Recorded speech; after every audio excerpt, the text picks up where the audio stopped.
Well, hey everyone, and welcome back to the channel. Matt, nature and wildlife photographer based in Northern California. And the last couple weeks have been kind of gnarly because we've been getting over that sickness that everyone's been getting the last 4 years.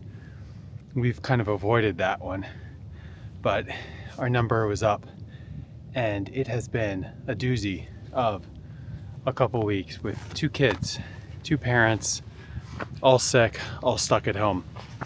But anyway, I'm starting to get back in shape after 3 weeks of atrophy. But today, I'm kind of stoked because I'm testing out Pocket 3, which is what I'm filming this on. So far, so good. And perhaps more interesting, the Nikon 2.0 firmware, which the update, which includes bird eye tracking and pixel shift and a lot of other cool stuff.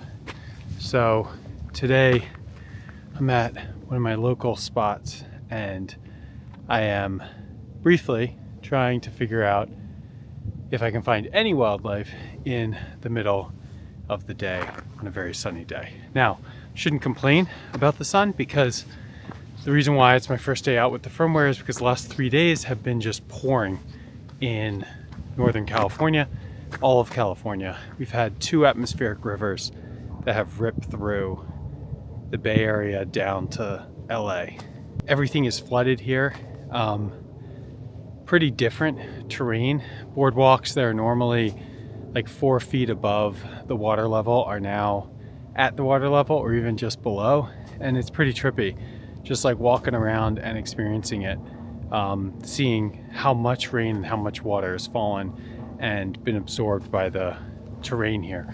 It's pretty incredible. Being sick with that thing that we've all been getting, I'm not mentioning it because I think that the internet algorithms dock you basically, or at least that's the presumption, that you can't mention it because we're just pretending that it doesn't exist anymore. But anyway, having that over the last couple days has been... Sorry, there's a hawk here and I need to get some video. One sec. False alarm, turkey vulture. They do look kind of similar at a distance. Turkey vultures are larger, they have the red beak. Hawk's much more beautiful and cooler bird. But anyway, so having that over the last couple weeks rather, has been a pain. You know, it's really sucked. But on the other hand, it's actually been sort of a little bit of a silver lining for the cloud. And the reason why is I've had this opportunity. My son was not sick. I mean, he had it, but he has not been sick over the last couple weeks. He's had tons of energy. Nothing slowed him down. Whereas I've had a bit of a cough. I'm just getting over my congestion. My daughter was 4 months old. She got pretty sick, which was really a shame. And she's okay now. And my wife also got pretty sick. But anyway, so my son not sick, my wife taking care of my daughter, I took care of my son. So I needed to get him out of the house because, you know, he was just going insane. So what I did is I took him out. I took him out and did what I would do. I took him out and did wildlife photography. I took him out and I shared with him what it's like to spot a bobcat. And I shared with him, you know, some of the hikes that I do. And we found coyotes and we saw peregrine falcon and elephant seals. And I just was able to just show him this beautiful, amazing experience that I get solo. That's really a solo thing for me. This is a solo thing for me. And I don't think until now I've really considered sharing this with him. And the events over the past month have given me this opportunity to share this passion that I have for the natural world, for the wild world, and to share that with him and experience that with him, and to see the excitement in his eyes when he sees 2 coyote and spots them, or the attention that he brings when I tell him to focus on finding wildlife as we're driving on a road that I know, you know, is likely to have bobcats, for example. So seeing the excitement that he felt when he experienced that meant a lot to me. And then also seeing how he recounted those stories to his preschool class or to my wife, afterwards brought me so much joy, because I could see maybe a glimmer, a little bit of a nugget of a similar passion that I have. And that was meaningful and special to me. And I hope it's the beginning of a lot. At least he knows what I'm up to when I'm out and about doing this kind of thing. And my hope is that maybe he'll, of course, my hope is he'll grow up and be a little bit into it as well, and we can go out on these adventures together.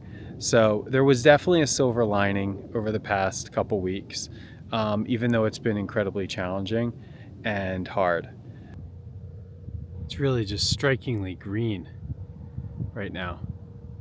And I guess this is really, winter in California, but doesn't that look like the background for like the Windows 95, the wallpaper that it shipped with? I mean, that is just like walking through a postcard.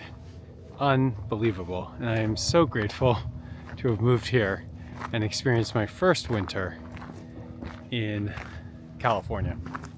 So, all right, let's just talk quickly about this firmware update, my first impressions, because I've had, 4 or 5 hours on it, so it's really not like a very informed perspective. But I actually think sometimes, yes, it's useful to do these exhaustive tests and comparisons and, pause your video and see how many milliseconds it takes to focus and things like that. And I think all that stuff is really valuable. I have a lot of respect for the photographers and YouTubers who put in that effort. But I also think you just sort of have a gut reaction, because if you shoot like I do, you shoot every single day, pretty much, you shoot hours and hours with your kit, you do develop a muscle memory or an expectation that's informed by hours and hours and thousands of hours of use. And I think your gut, your immediate reaction actually does kind of incorporate a lot of that perspective. I don't think this was a Pocket 3 panning it is kind of cool, isn't it? Is that distracting, or is that cool? Maybe that's cool because you can see me kind of get up and walk around the frame. Going for a walk. All right, anyway, so here's the thing. This camera was awesome before the update. Now, I don't think it was as good as the Canon R5, which is my best point of reference because I had shot that for multiple years. But the Z8 was really good. I didn't really have any objections to it. I saw a lot of complaints in the forums and on Facebook and things like that about, why haven't we gotten the bird subject detection update that the Z9 had? When are they bringing that to the Z8? They said they're going to bring it in, 2024. Does that mean January? Does that mean December? There's a lot of just concern. Now, I get it. We all want the latest and greatest. And I think it's like hats off again, this time to Nikon, because they're bringing these updates and they're pushing, the updates for now to the Z8. And that's just awesome. And this camera is just totally kick-ass now that it has this update. But it was fine before. It was functioning great. It didn't stop me from videoing and taking photos of bobcats and hawks and harriers and deer and otters and all these awesome subjects that it had no trouble detecting when it was just using animals. And it was just perfectly great, and the files are awesome, and everything was great. So it's not like it was bad before. However, now I'm absolutely seeing that this opened the door to using auto area AF in a way that you just couldn't really reliably do before. It's a game changer in the sense that your ease of use and the configuration of the camera can be quite different. Now it's possible to default to either 3D tracking or auto area AF subject detection and just use either of those modes and just have that on a single back button focus, push that button and just reliably track a subject. Now, it's not perfect. I am seeing examples which I'm a little actually surprised about where, the subject detection is detecting a subject, but it's not focusing on that subject. It seems to lag or to require a little bit of pumping of the back button autofocus in order to get it to acquire, to actually focus on the subject that it's tracking. don't really know what's going on with that, and it's possible this is a situation where I should be defaulting to 3D tracking instead of subject detection. But at least for things like video, where you don't have 3D tracking as an option, being able to put that into auto area AF and track subjects across the frame is pretty incredible. And I did this today with hawks and just tracked hawks throughout the sky, and it's awesome to use. So big win there, at least on the subject detection front. But you know, let's be grateful. Let's appreciate the update. Let's be, you know, of the mindset that we aren't entitled to these updates, but we should be grateful when we get them.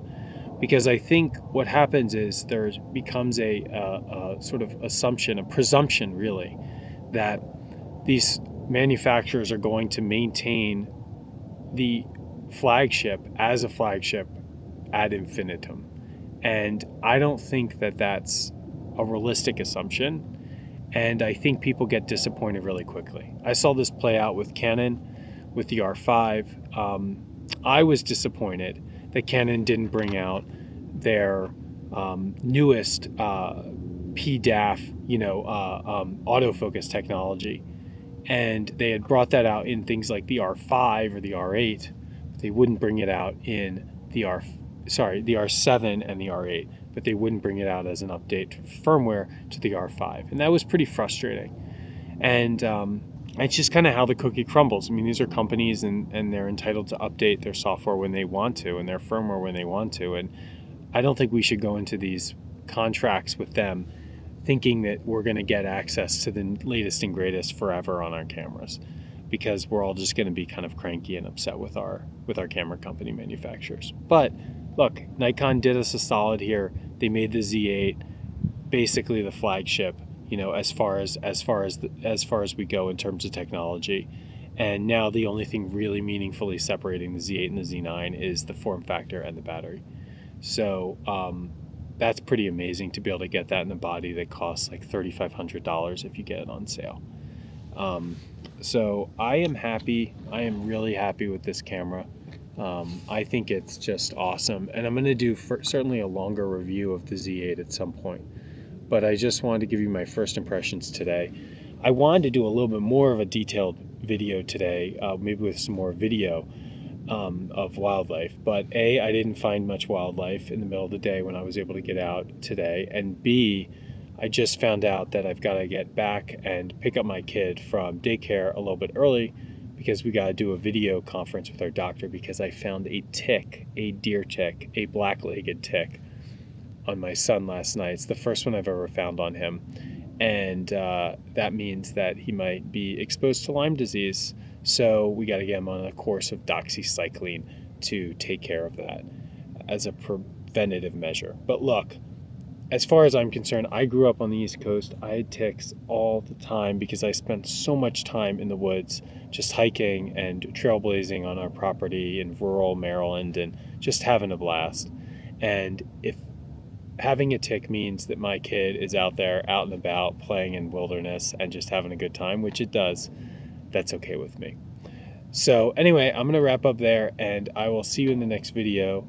But thanks for watching, and like the video if this was useful, and subscribe to the channel. I don't know, maybe I should stop saying that. I don't think it makes a bit of difference. So anyway, thanks for watching, and I'll see you in the next one. Take care. Bye.